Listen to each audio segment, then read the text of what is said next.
justice system that must take full responsibility for why rape and murder of women and children has become part of our daily lives. We call on a national emergency on police stations to be radically and urgently reconfigured as safe spaces for the report of sexual crimes. We call on investigative capacity to be immediately developed to detect sexual violence in domestic and private spaces. When an efficient police exists who acts with seriousness on reports of sexual violence and child abuse, there will be no one who will defy our laws in any capacity and in any space. We have assembled a legal team to take legal action on the Post Office and the Minister of Communication.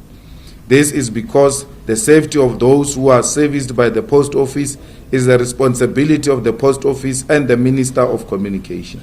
The killer of Nene was employee of Post Office, and it is alleged that he had a criminal record and a history of murder.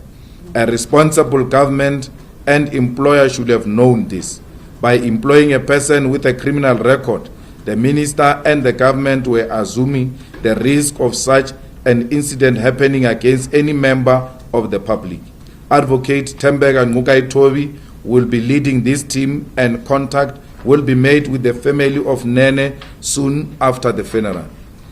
The levels of poverty in South Africa, the rise of unemployment and general hunger has left our people fighting for limited resources. This has given space to agent provocateurs to lead looting of small businesses and malls in cities and townships.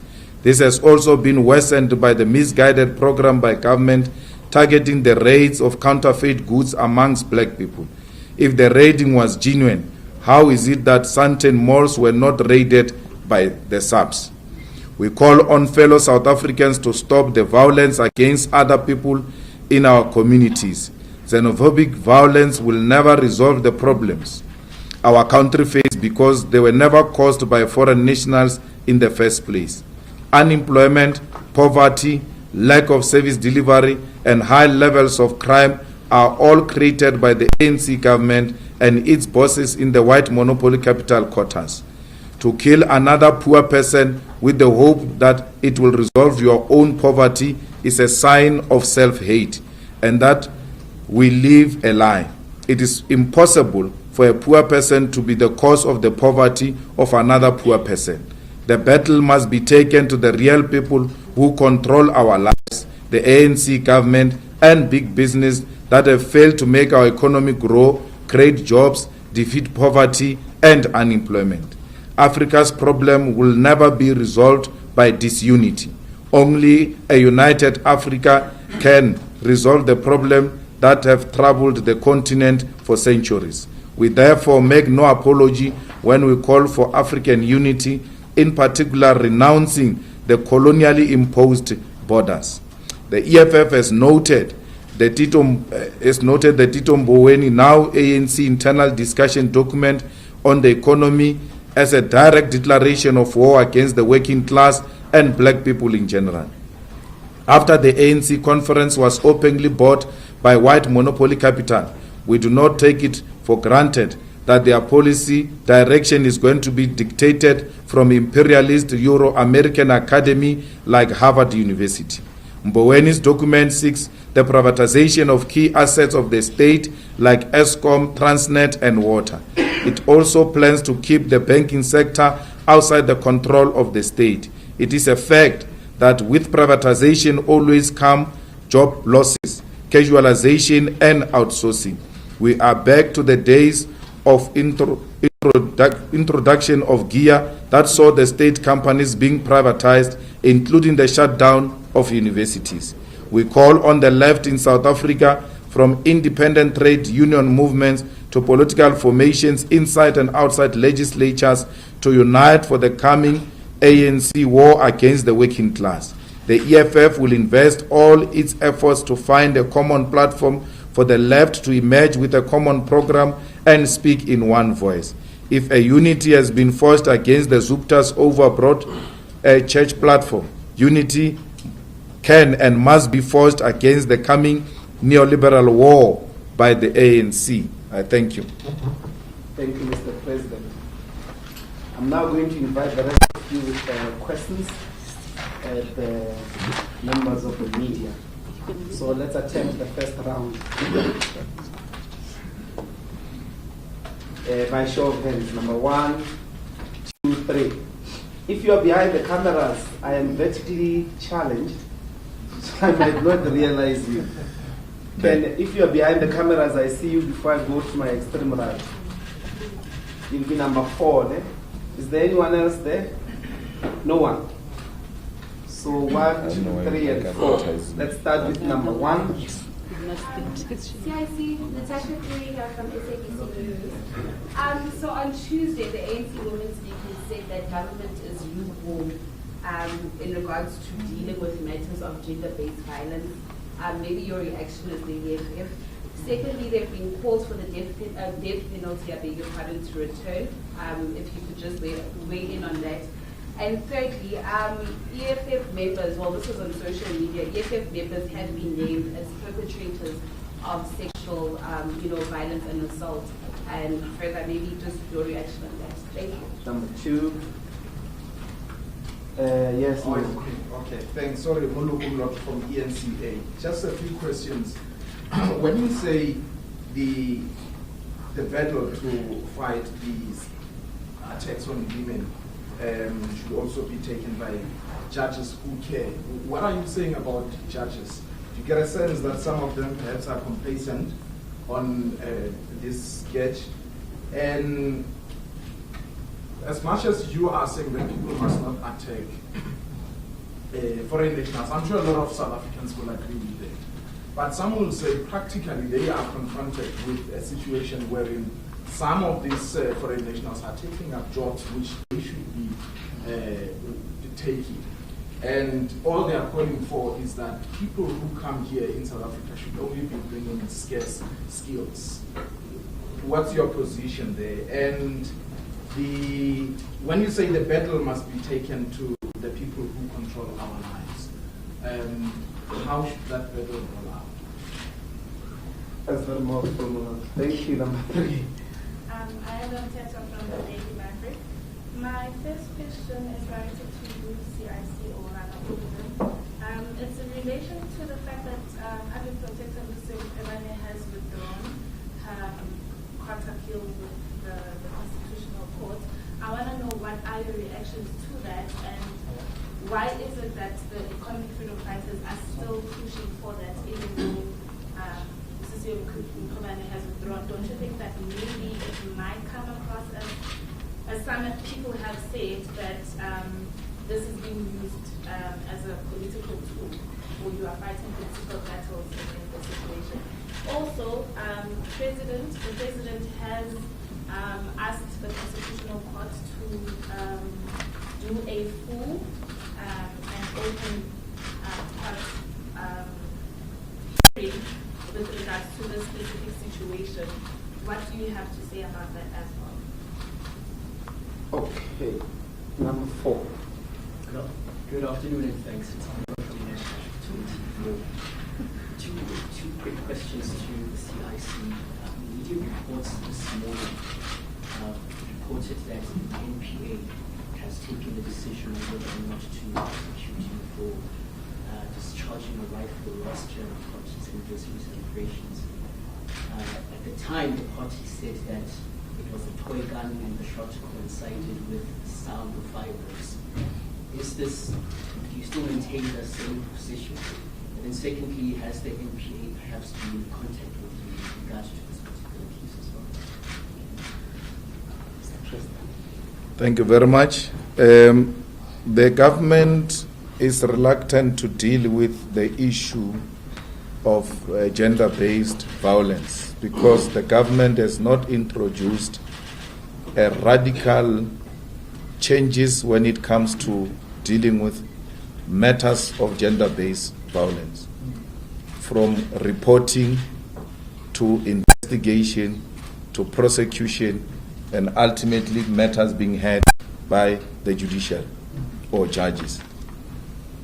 Women who are victims of this violence are made to report it in the open church offices in front of so many people who are ordinarily judgmental against victims of violence. Police who are trained to receive such information are themselves lukewarm and disinterested in dealing with these matters. They are not welcoming, and at times they don't hesitate to mock the victims to an extent of even calling other colleagues who are not hearing what the victim says to come and listen to the joke, what appears to be a joke in front of whoever is taking the statements. So we want all of that to change. We want the investigators to change and begin to appreciate that it is not of a less violent crimes against women when it has happened at home. Because many of the investigators, if it's between partners, is not treated the same as is between strangers. It is lesser when it is people who know each other. Even when the research shows that actually the woman was to say, my father raped me, my uncle raped me, the first reaction of the police is to doubt. That is not possible. Samuel, come and hear what this person is saying. Do you think it's possible? And you put the victim into a state of doubt. Am I crazy? Why would these people, treat me this way? And as a result, many others begin to just keep quiet and not say anything. Because if they say something, it's either a joke or it's not serious. If you are lucky, a person gets arrested. The following day, that person is there, sitting under the tree, drinking beer. You're supposed to pass there to school, to workplace, and pass in front of a person who has victimized you. From prosecution point of view and the judiciary, we want to make sure that it is not easy to give a person a bail. It must be easy, I advocate Mpofu, to win a case, but it must not be easy to get a bail. Because even at that point of getting a bail, the emotions are still very high. And everyone else says, even at a point when we're all angry, this person was still released. So, worse with me. My story is not very clear. So, imagine if I was to report this person, yet in the community there is no riot. People are not angry. They don't know my story. It's a very quiet story. It doesn't have attention. Imagine if I report such a person. It's going to be worse than that one who was exposed and the whole community was up in arms, yet he still got a bail. So we want the bail applications to be tightened. And if bail was to be granted, it must be under strict bail conditions, which will not make mockery of the whole system, because we need a system that bites and not the system that only bites, that is seen to be biting. Because it is something to bite and it is something to be seen biting. You might bite after 2-3 years when people have forgotten about the case. So when people have forgotten about the case, they don't see the system biting. They want to see the system biting and biting now. So that's what the EFF we are calling about. The members of the EFF who are the perpetrators of gender-based violence, such matters should be brought to us.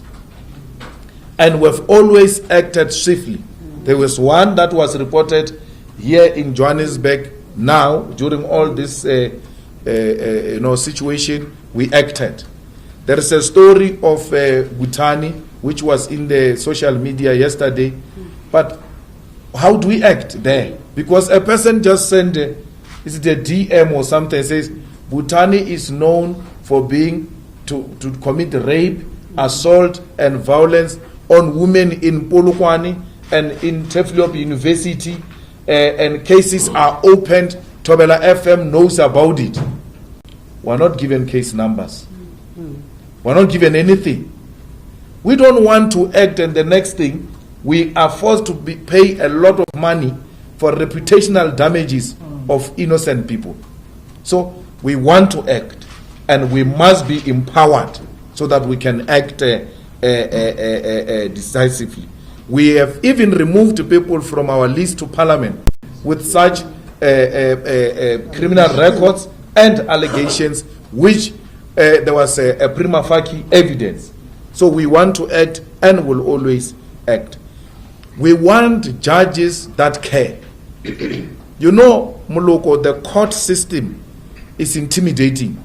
Just to enter the court, just to enter the court, you are already scared. There is no judge sitting there, there is no one, just that building. You are already scared. And then there comes an uncaring judge. And then start dealing with your lawyers and dealing with yourself. Yeah, what's the case here?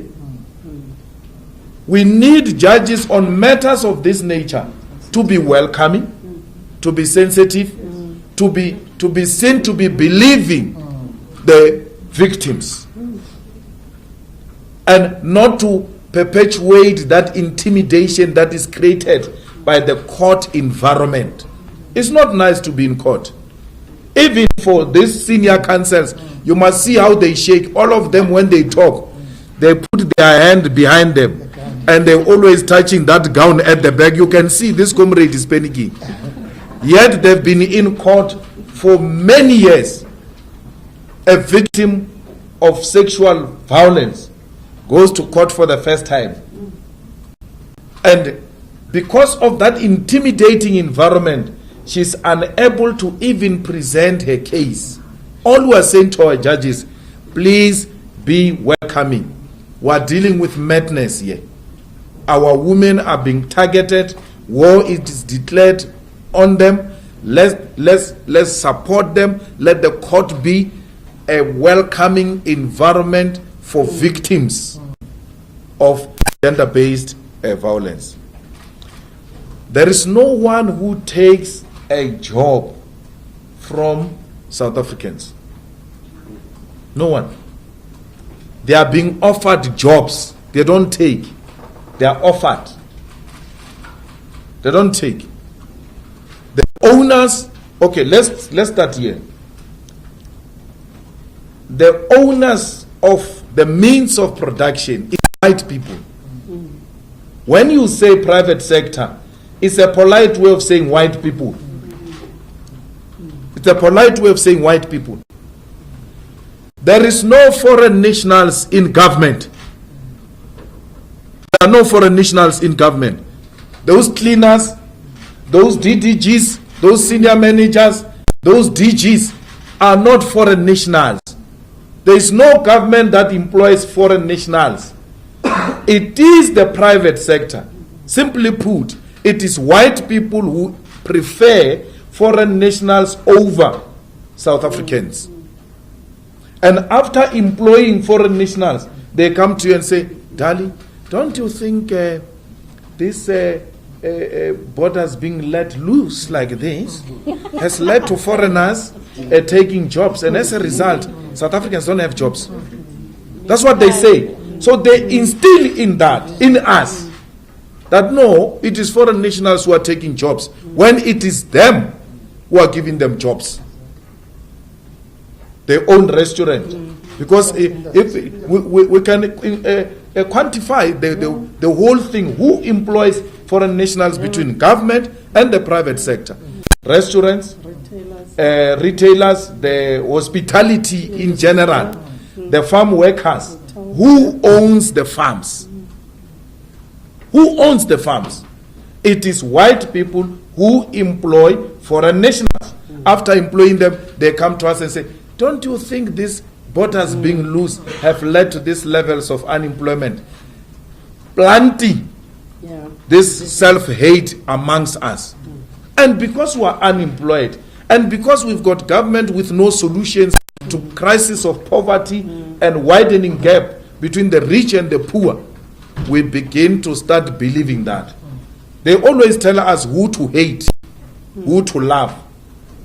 They always tell us what is wrong, what is right. So the private sector, the white monopoly capital, must take full responsibility for this mess we are faced with. There is no government here that employs foreign nationals. If they are there, it's one or two there and there. It's not a serious issue in government. The problem we have with the so-called taking jobs is in the private sector. Who is the private sector? Who owns private capital?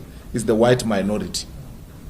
That's why, even when we are killing each other, a human being is shown on a video hit with a big brick on the head, the rent strengthens. The rent strengthens. Because the owners of capital are happy that animals are at each other. Can you imagine if you had hit a white person with a brick on the head? What would have happened to that currency?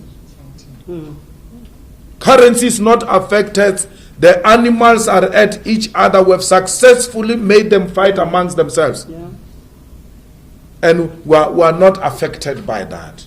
Capital is happy. We are killing each other. The rent has strengthened. It has never been this strong. In so many months, it is strengthened by black on black violence. When the blacks are killing each other, the rent gets excited. Who owns the rent? Who owns the capital? Why are the owners of capital disaffected by what is happening amongst fellow South Africans, if indeed they are with us in South Africa? Because violence should affect all of us, including the markets. So, we must not be scared. The battle must be taken to white monopoly capital. The battle must be taken to the ANC. They are responsible for this mess we are confronted with. They are responsible for this mess. So, it's not even about foreign nationals. I gave example that they said, when you are in Polokwane, and there is a restaurant opening in Polokwane, or there is a project in Polokwane to do road, the preference must be given to Polokwane residents first. Before you even go far, any economic development must benefit the locals first. Leave foreigners. Can you imagine what's going to happen in Polokwane when there is a road there or a restaurant? All those people can't speak the language of Polokwane. And those customers are, what's happening here? What is it that we have done ourselves not to deserve these jobs?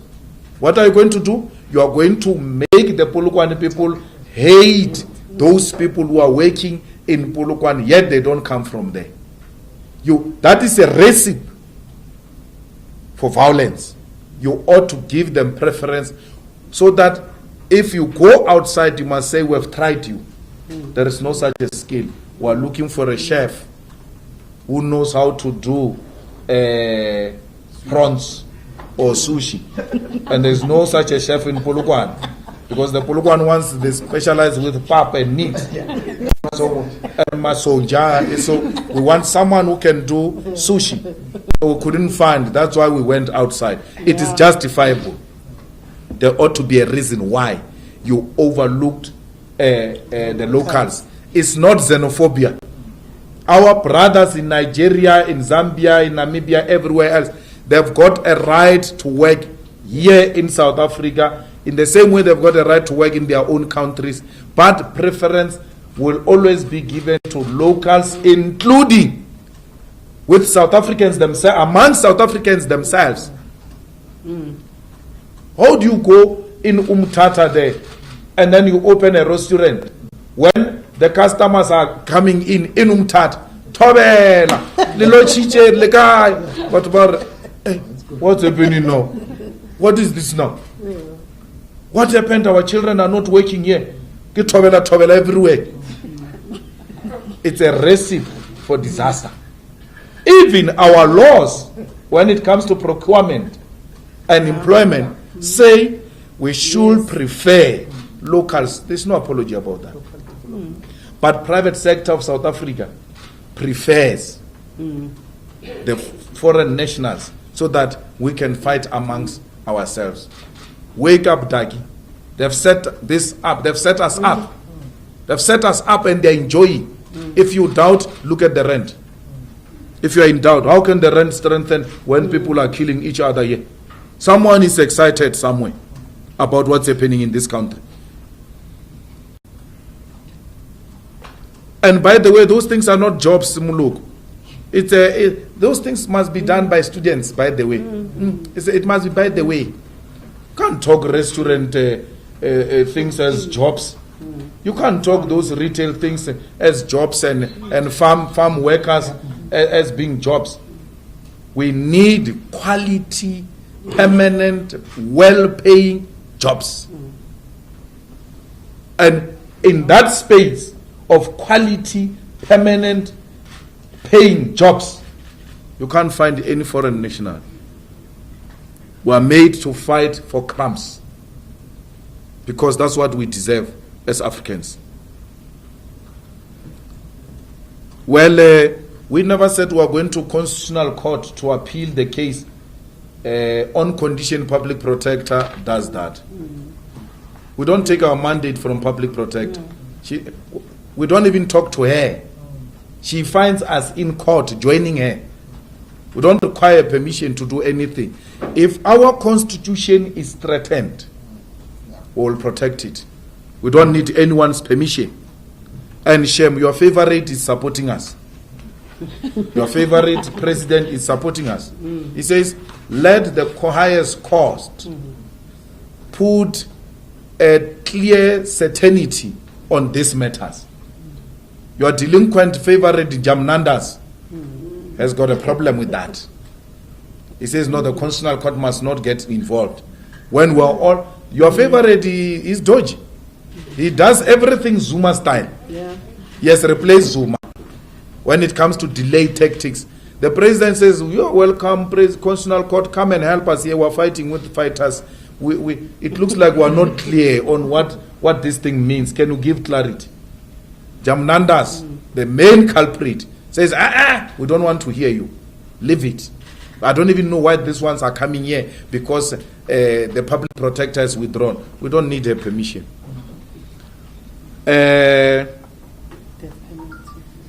We went to the public to Constitutional Court on Nganda, on Speaker, without permission of the public protector. By the way, when public protector was releasing the state capture report, Tulima Donzela, I called her because Zuma was going to interdict. I asked her, are you going to oppose? She said, I'm still not sure. We're consulting with the lawyers. I told her we're going to oppose it. She came, joined us. We took a decision first to oppose Zuma's interdict against the release of the state capture inquiry by Advocate Tulima Donze. That's us. It's our history, Shem. We don't wait for anyone. Where we see a threat to the Constitution, yes, we intervene immediately. We don't support death penalty. We don't at all. Anyone who says we must bring death penalty must come and present the scientific evidence of where death penalty has succeeded in reducing crime. You must come. You must not be emotional here and start taking wrong decisions which are going to victimize all of us. We were on social media yesterday. A list of different brothers was given there. Hey, this one raped me, this there. This one, there was a one called Pule, who later on, it was discovered, no, it's fake news. In the era of death penalty, kill. By the time we kill Pule, the news come later. Now was playing Lena. We can't bring Pule back. But the reason also we don't support death penalty is because the legal system here in South Africa is very expensive. You may be wrongly accused and you may not afford proper legal representation. And you go to intimidating courts and you are unable to express yourself properly, and the innocent soul get hanged. We need a system that is self-correcting, that if we've sent you to life, we can be able to come back and say, no, it was a mistake. It was a miscarriage of justice. Come back. We even sue the government. We compensate you, and then we go after the real perpetrators. Our people, our brothers and sisters are the ones who are going to be hanged. Are the ones who are going to be hanged. Yeah, in a system that hates black people. Because this system is designed to just hate black people. In the place of death penalty, we need a binding criminal justice system. Our laws are there. We are being failed by police. Must not be scared to say police are failing us. Police are failing us. Let's take Nene's case. She gets killed. The person goes and confess. Another, almost victim of this person goes to a police station and says, no man, I went there before Uinene and I was subjected to the same process. I want to give a statement in support of Nene so that she gets justice. I'm worried this guy has confessed. He may get a lesser sentence, but this is his modus operandi. I want to give evidence. She had to go to police station 3 times on a high-profile case. 3 times. The investigator is on holiday. 3 times. To a point where she had to fight to say, okay, someone must just get a piece of paper. Let me just write something so I'm satisfied. Someone took a statement. Police. And worse, listen to her. She says, I found a female police woman who was disinterested.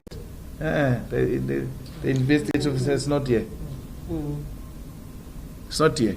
On a high-profile case like this one, where a person wants to become a character witness, she's not given an opportunity so that we get this man sent to jail forever. The aim should be to collect everything. They say to her, why do you even worry? Because the guy has confessed.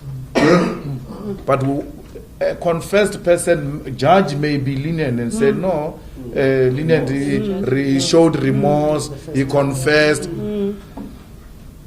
We want, and then he's going to be released.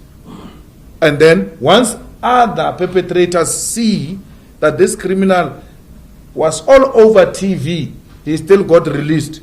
Oh, it's easy, most. They will just continue committing this. This woman goes and says, I want to help. Police should be welcoming that. They dismiss her. They dismiss her.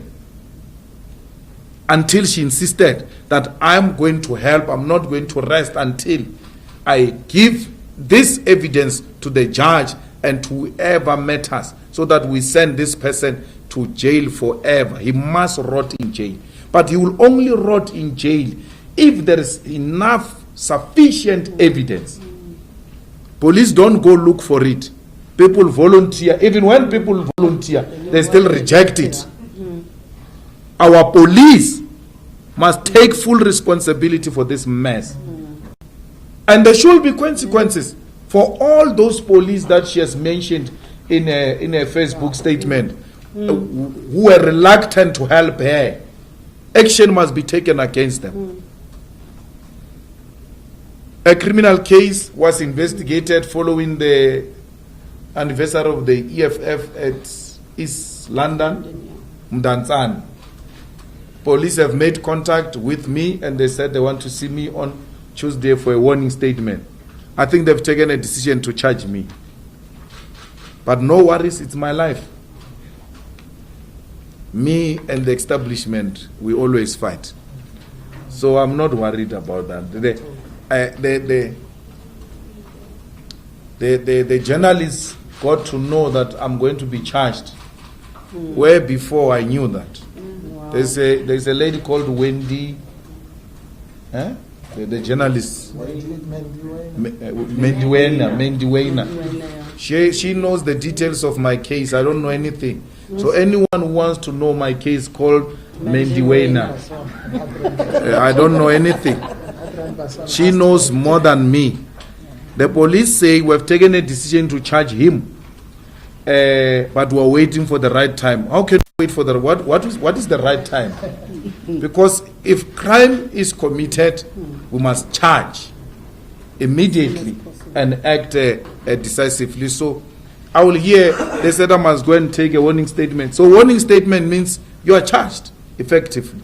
So they are going to charge me, and I will answer in court. Because I don't know why these people are charging me. Mendiwena knows, I don't know.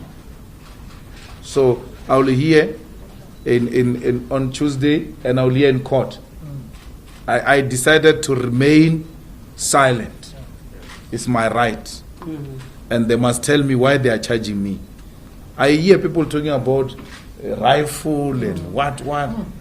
I don't know those things. So I will hear what is the story. And it's not a big issue, man. When you are in politics, this is your life. From time to time you get charged, from time to time you get sent to jail.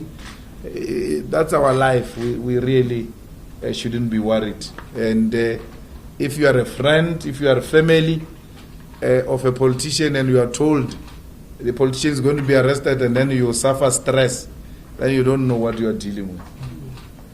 The establishment will look for everything. For everything. There's one minister who was saying to me yesterday, hey, we're sitting here on social media as they were posting people who raped. Or maybe you will come across here so we can intervene decisively. I know, that's our life. If you are not investigated for tender, you are investigated for fraud, you are investigated for this or that, domestic condoms, we use condoms, what? Champagne, what? It's our life, business class. Business class. It's our life, Shem. Don't even worry about these things. Yes, sir. Mr. President, thank you. Let's attempt the last round, ladies and gentlemen. We'll start with Matsiso. I still can't see at the back. And then you number 2 because you have spoken and 3, 4, 5. The daily member can conclude as always. Number 1. Thank you so much, TD, my dear News 24. I just want to sorry, T, this is the final round, guys. Sure. Are you sure you're not bailing? Okay. That's not what you say, so. That's fine. That's always depends on what you say. Anyway, I just wanted to ask about the state of the organization. You're a few months away from your assembly. I understand branches have been launched here and there. I just want to chat about preparation. And then also to the leadership collective that's right there with you. Is no one vying for that position? Is there no one there to do that? I mean, you're not going to be contested. I just wanted to get that idea around what's happening, you know? And then, secondly, I'm trying to process this idea in my head, but Julius, you and I wanted to chat about continental EFF. Yeah. And you're worried that they were fraying from the center at the time. And then after that, then you have the 2 MPs who got their sword in the EFF over the CR17 leaks. And the question I kept asking myself is, if you are so in charge of the party and you're aware of what's happening, how did that happen? How did that actually happen when you are so aware? Is that not an indictment on your leadership when things like that happen and you, like us, supposedly you're caught by surprise? So I just want to comment on those two things. Thank you. Let's go with you, man, so we will come back. Eric Esbjörnsson, working for a Swedish newspaper. What is it called? Dagens Nyheter.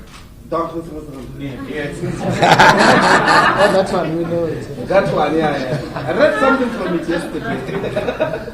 Oh, it does? Where? In Swedish. Oh. The image of South Africa has taken a serious beating this week. And I see very upset reactions all over the continent. Not just, of course, it's worse probably between South Africa and Nigeria, which is serious in itself because it's the two biggest economies. But I see anger all over social media in Africa. And I'm just wondering, what's your message to people who watch this unfold in South Africa? And also, what's the way forward? How do South Africa repair this? Excellent. Thank you. Edad. I'm Shane from Sunday Times. Mr. Malema, first of all, I've got three questions. Yeah, sure. The first would be, I understand you stated the problems that have instigated that of foreign nationals and all the other issues that we're facing. But as an immediate remedy, your opinion on the AFF in terms of how the government of the day has handled the situation, do you think they handled it better? If you were in government at this point in time, just as an immediate remedy, what would you have done better than the government of the day?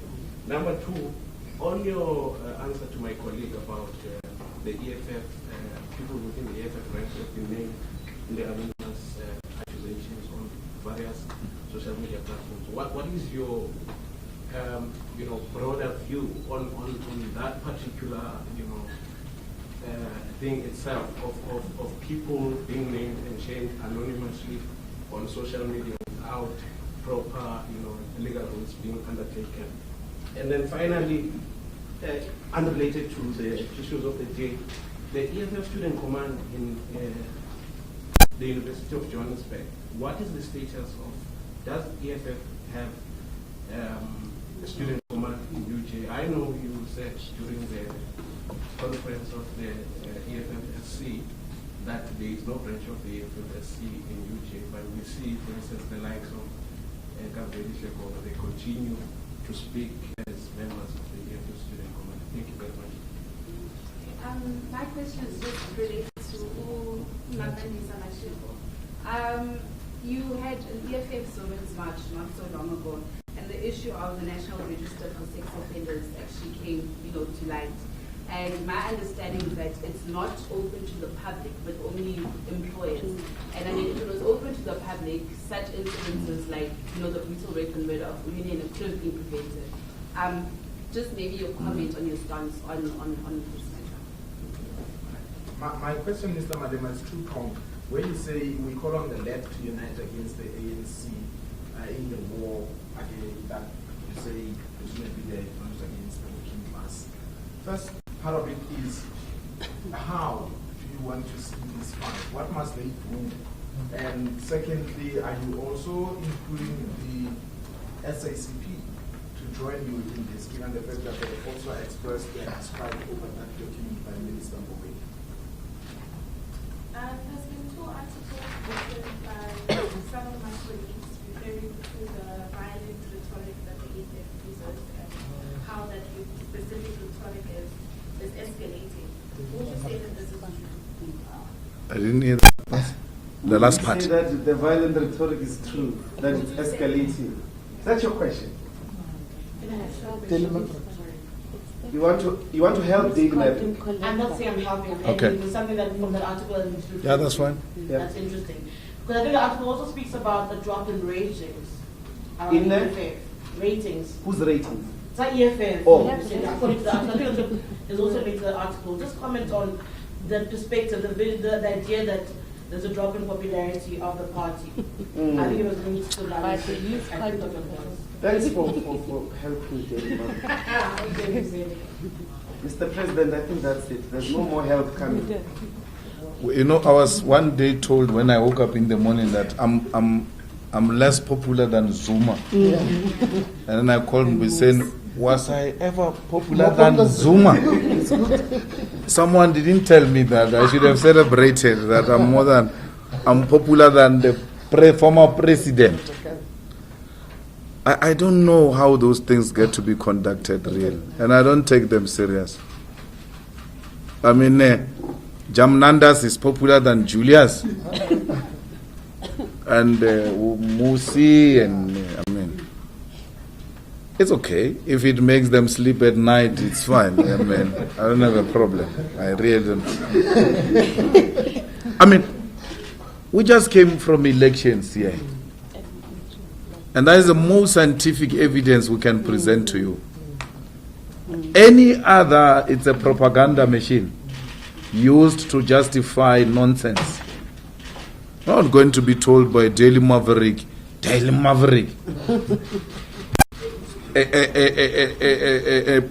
institution sponsored by George Soros. It must tell me whether I'm popular or I'm not popular. No, Daily Maverick can't tell me anything. It takes money from people who are engaged in state capture and regime change projects all over the world. Yes. And I will never stop you from asking me questions or covering me. I've got no such power. But I know who you are. The hand that feeds you controls you. George Soros controls you. And therefore, really, I'm not interested in what you think.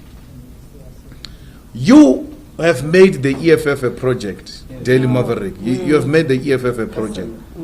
And it's a personal project. And you must know this, you will never win. Because white people do not know what works for black people or doesn't work for black people. They don't know how they can go and influence black people to hate the EFF, which is our 99.999% support base of the EFF. You have no influence at all in our constituency. So whatever article you are writing, you are talking to yourself and not our people. There is no violent language that the EFF is using. We are using a proper language to deal with violence. Because we are in a violent situation here. We are victims of racism, which is violence. We are victims of economic oppression, which is violence. We are selling labor to capitalism, which is violent. The only language they understand is the one we are speaking. And again, no article in Daily Maverick is going to tell us how we should speak. You are told by your enemy how you should fight them. They kick you, and then they say to you, no, in return, kick me this way. Yeah. Don't kick the stomach. Don't kick the stomach. Kick the thighs. No ways. We are going to kick you very hard. Very hard. If you say our language is violent, it means you are feeling it. We must double it. Must be doubled. The enemy is feeling the heat. The only organization in South Africa that is hated by white capital and the establishment is the EFF, because it presents an alternative. We are not part of the status quo. We are here to disrupt a dinner table of George Soros subjects. We're not here to make them happy. Unity of the left means the left. You know, the Communist Party is not the left. It's a faction in the ruling party. It uses that name to gain positions in government. How can a left elect a multi-billionaire to be a president? How can a left support a multi-billionaire to be a president? A multi-billionaire. And even defend the multi-millions which were used to make him president. And then you call them the left.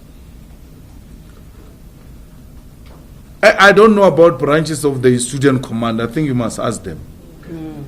Student command, I don't know. I really don't know. What I know is that Goba is not a EFF member. Those things of student command, whether there's a UG branch or not, I wouldn't know. Maybe SG will know. You know SG? I don't know those things.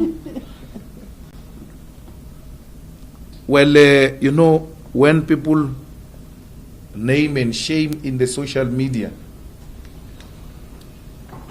even when there are no facts, we ought to be a bit considerate. We are at a crossroads. Women are angry and in a very justifiable way.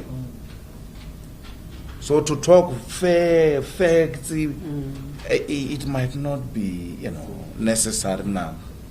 We are dealing with a very sensitive situation now, and how we handle it, we ought to be very sensitive.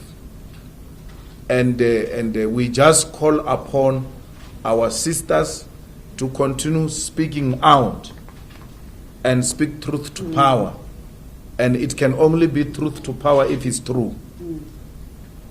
They don't need us. We can't tell them how they are going to wage their struggle against a war which is declared against them. They use all forms of weapon to defend themselves. They are hating, they are in pain. So to come and want to pass judgments that the social media platforms are fair or not fair, if we are accused, you all have the platform to respond. The Premier of the Northern Cape, who was named in Durban survivors, he released a statement saying it's not true, and he has since taken the matter up with the police, and he has also returned to Twitter about such false accusations.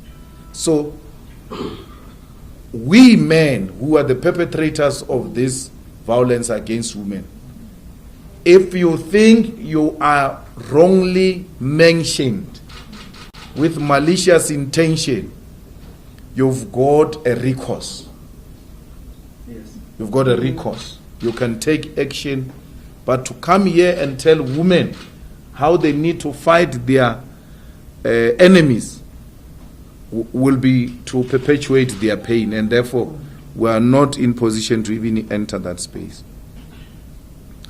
With regard to xenophobia, the EFF government will have acted decisively, because the attacks we have seen are not justifiable. It's an act of criminality.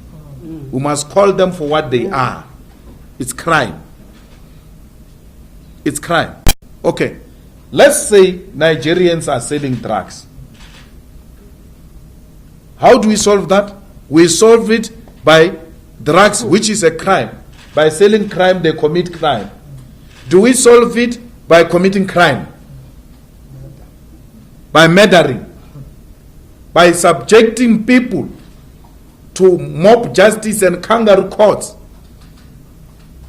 You cannot replace crime with crime.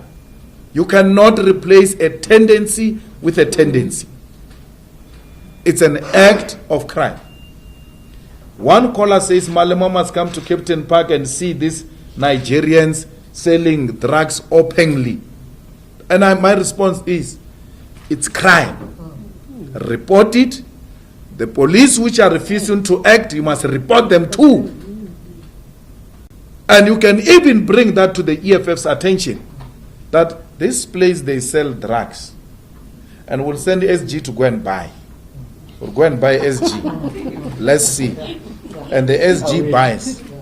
And then we'll go to the police that they are selling drugs there. So many people have been coming to report this case. You have not done anything about it. It's a societal, collective responsibility, all of us, to root out crime. To sell drugs is a criminal activity which must be dealt with through law enforcement. There's no any other way. You want a revolution? The revolution that is going to be justifiable is the one that is directed to white monopoly capital. Will be there. I'm not going to be part of stoning my own brother. Stone an own brother. And then go and steal from the car. And say these people are selling drugs. And then you steal things from them. and then I must come and join that. I'm not going to do that. Someone says on Twitter, no, leave this thing, we want you to be president, this thing is going to cause votes. I'm like, you can go with those things of president.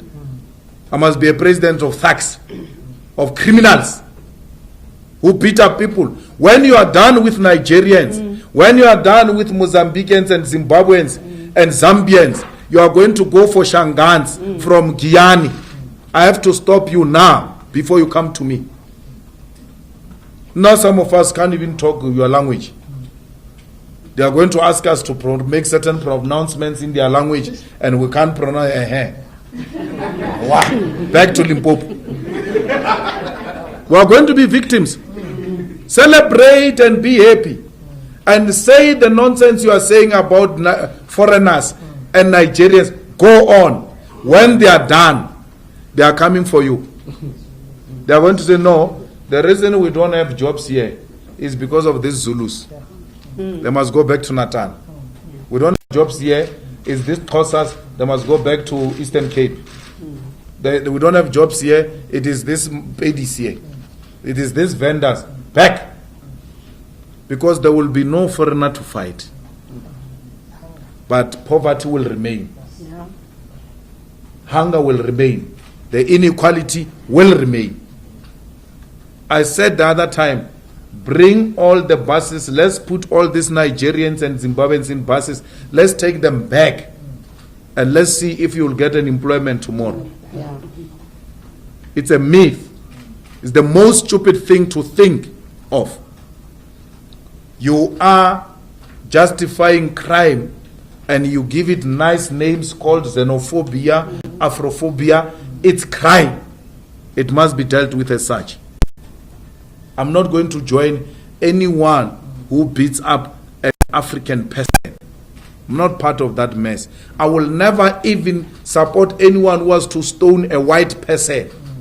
It doesn't matter the amount of disagreements we have with them. To come with a stone like this and put on the head of a person is unjustifiable. Not even a white person who has committed genocide here, not even de Klerk, deserve to be stoned with such a brick.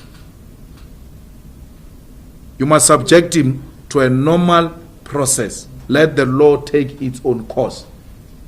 It is wrong, South Africans, what you are doing. It's bad, it's uncalled for. It's barbaric, it's madness.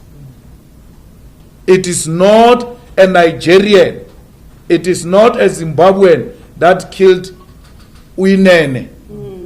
It is us, South African men.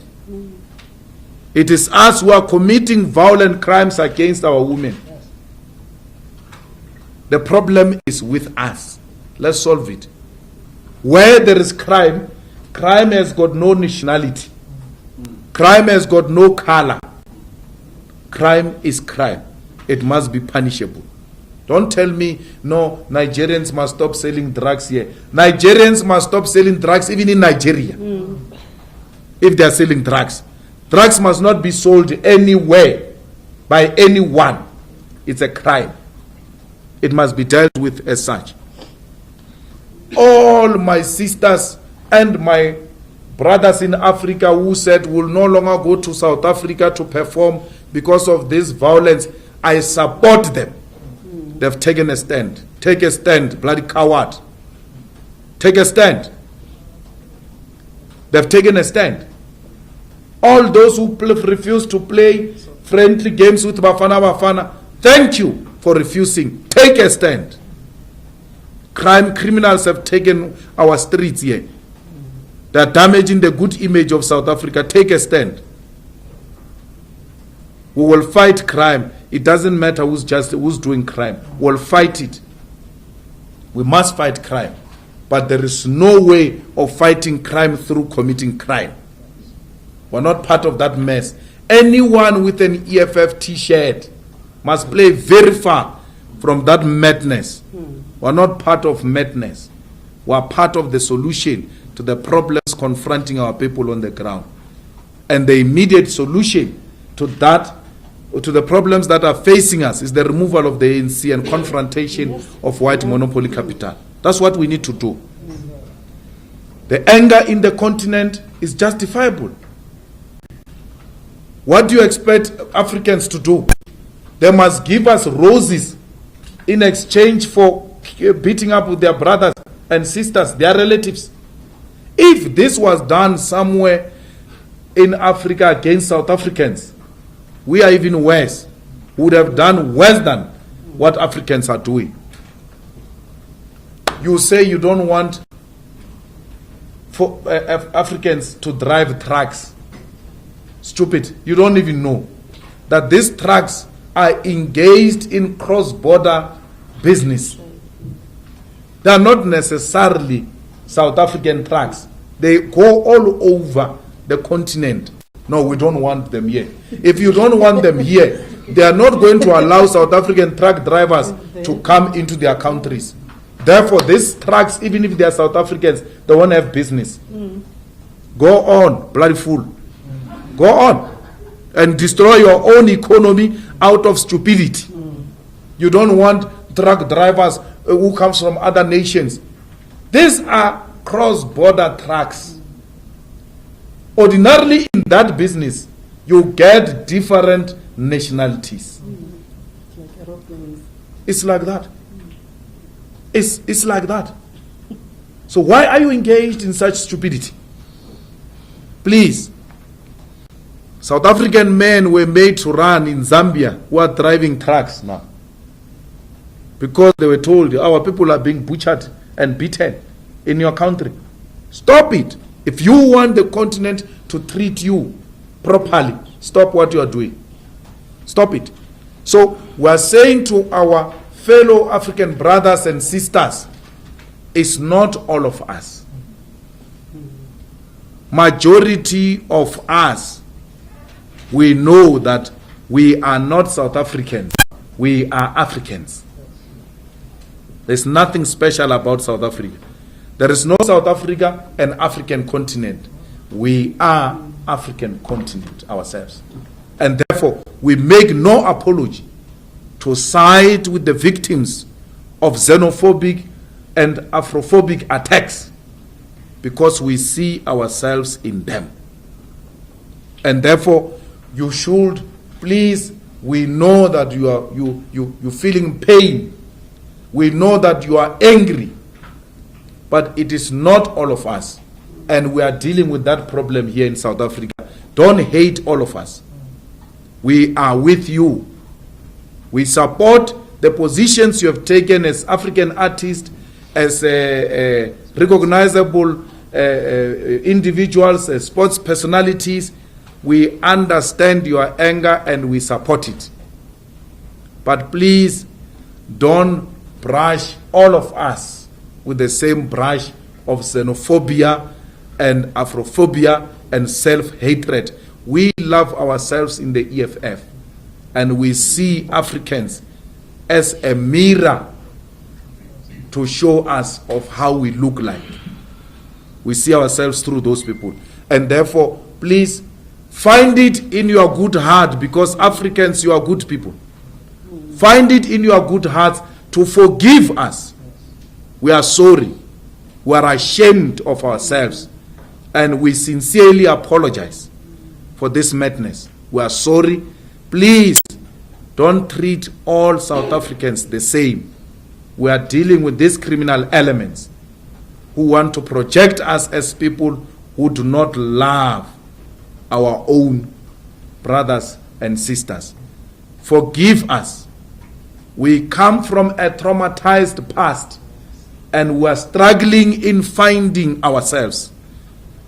We are still in the process of soul searching and will ultimately one day know that we are part of Africa. Our oppressors, those who have taken away our brains and mind, are the ones who have instilled in us the hatred of our fellow African brothers and sisters. It is not of our own making. We are still working on ourselves because they've said to us, we are better than Africa, and some amongst us still think exactly like that. will soon realize that we are nothing without our continent. We have no any other home except this continent. If things go bad here in South Africa, we will only be received well and properly in other parts of African continent like they did before. It will not be for the first time. The Nigerians opened their gates, Zimbabweans, Mozambicans, Swaziland, Botswana, the Lesotho people, Zambian people, Tanzanian people, Angola, they opened their gates and welcomed us. The people of Lesotho were bombed and killed by apartheid government looking for us. And after those bombing, they never said, we're no longer part of this nonsense. They continued to provide entrance as a frontline state for our guerrillas to come and wage a war against the murderous regime of apartheid. It is our turn now to say thank you to the continent. Instead, we are eating now and we have forgotten where we come from. You must do a thorough soul-searching, South Africans. You will realize that your acts are unacceptable. Money to the two EFF people. I'm not a Holy Spirit one. Holy Spirit. I know everything that is happening in the EFF politically. Mara urmang udyang kay lebumang ban na kurtsidi. Leta bala to mpuchi kami jolo is khalor mangu jola le mangu. I only know politics. About to they don't do that in the open. They don't do that in the. It's a secretive thing. It's a secretive thing. And as a affair, we still have inside. Can they come forward? No. They are refusing to come forward. Because they told us, the ones who have given the money, that like you guys like one another. What? So the ones who gave the money said to you that they're more with the EFF. Yes. And then you there's no way of knowing. 500,000 people. No, we know the EFF membership is very big. Don't allow the enemy agents to divide you. They say to you, it's not only that two, there are others, and they don't give you anything to support what they are saying. All you do is to receive and wait for the right moment. So, because if we are going to take what the enemy agents say, we'll start seeing ghosts everywhere. And then we'll destroy our own movement through information peddling and lies. Where we continue to make a call internally that please come forward, because it's much easier that way than to deal with you through the EFF internal discovery process. Well, we're in politics, and in politics, intelligence work, information gathering work, and they don't always use formal channels. They use all types. They always want to know the strength of the other side. And you do that through infiltration, through buying of people, through tapping offices. From time to time, we sweep EFF offices because we know that it is possible.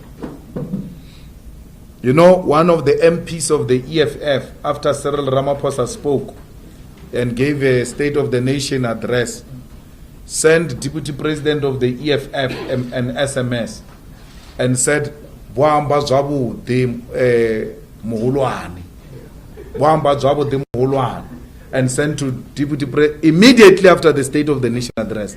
An MP of the EFF sent to the Deputy President of the EFF message, congratulatory message, you spoke very well. Then Floyd says, where? Then he says, hey, no man, I wrote your name, this, I sent a message to a wrong name, I meant another Floyd. But our reading of the message is that he saved Cyril as Deputy President, because Cyril was Deputy President, and saved Floyd as Deputy President. Now Cyril is a president. He forgot to amend and then sent to Floyd. Wamba jabu dimuhula. Wamba jabu. And he said, hi. It was sent to a wrong Floyd. I mean, there was no any other Floyd that spoke that time. There was only one man who spoke at that time. And that message can only mean that man. What can you do? We just receive. But every time the person moves, you're like, Wamba jabu. Wamba jabu. CD, you're going to get a form after this meeting. You're going to fill it in and go to your branch. And then nominate from a branch. And after you have nominated, we'll answer the question whether we're available or not. That question doesn't arise here. None of you has got a right to ask that question. Not even members, by the way, have a right to ask that question.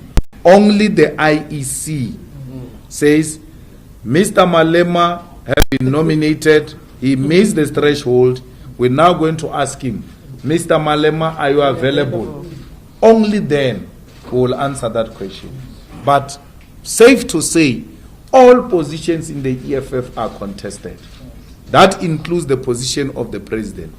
There is no position which is not contested in the EFF.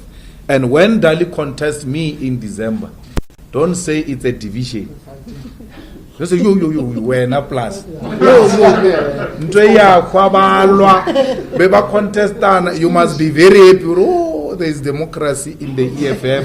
They contest each other. Don't equate it to a fight and the end of the infighting and the end of the EFF. Because when we don't contest each other, it's a cult. When we contest, it's a yo, it's finished. It's going the cope way. There's no way this thing will last for 6 months.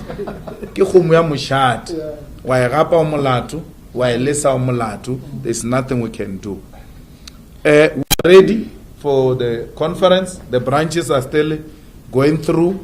We started very slowly as usual. You know our people like last minute arrangement. There's going to be a madness towards the deadline. That is what you call a rush hour.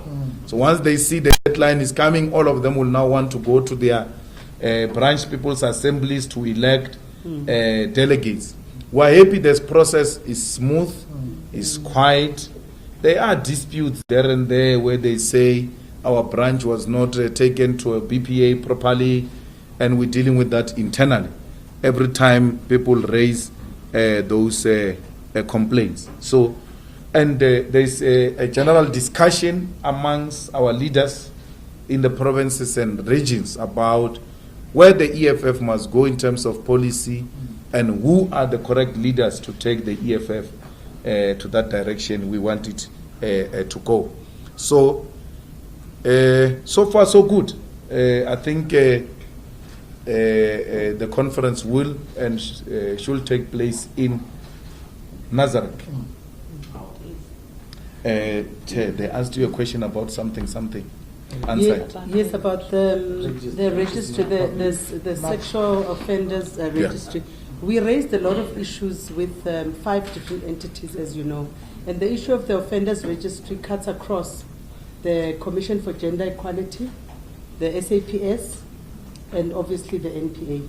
So we didn't raise it in a linear way, but also to address the question about that it was in relation to state employees as it is currently sort of conceptualized, because in reality it doesn't even exist. So the President spoke to a couple of those issues, but key to this is that we were trying to emphasize the issue of deterrence, that even if the rate of conviction, low as it is, between 6 and 8% as it is reported, still doesn't speak to the dire situation of gender-based violence and gynocides against specifically black women and children, because you know majority victims don't even open a case because majority victims are deterred by the criminal justice system's lackluster performance in investigating, prosecuting and convicting and keeping people in jail.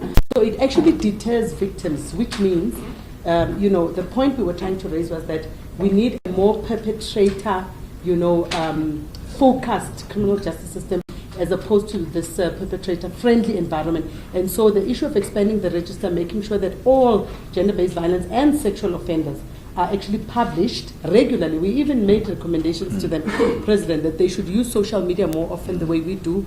We made an example with one of the, paid TV company that uses WhatsApp for you to report cases. Why can't the police do the same? Why can't the rest of them? So, yeah, we did raise that issue firmly, but we also raised it sharply, like I said, with the Gender Commission, not just with the SAPS and with the NPA, because it requires cross-sectional work. But of course, we know that even if it does happen, they're not likely to do it anytime soon because, they're unable to update the current one that has such a limited scope. Yeah. But just as a final input, President, we have on the 7th of November, because we were supposed to have it on 3 various programs related to this issue in August, but because of obviously our program to launch, to hold branch people's assemblies, we had to push our program forward. But on the 7th of November, we'll be having 142 police station picket across the province, which covers all the police stations of Gauteng. So we're hoping to influence other provinces to do the same so that we can get into the Guinness Book of Records with just 15 to 10 people, activists in each police station. Be like an all women, as it has become tradition. And of course, maybe, the NPA has responded, but their response was terrible. We have a meeting coming up on next week, Wednesday, with the IPID. We're waiting for SAPS Gender Commission and the Public Protector to come back to us. And of course, the Constitutional Court up to today has never responded to us. Thank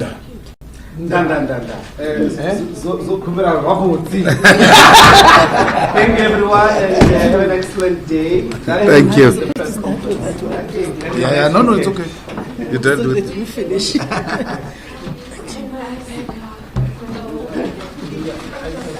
President, your phone. Whose phone? No, it's my phone. Oopsie. I would love to have the business phone. Yeah. Can't happen. Are you fine? No, I'm never fine. Sure.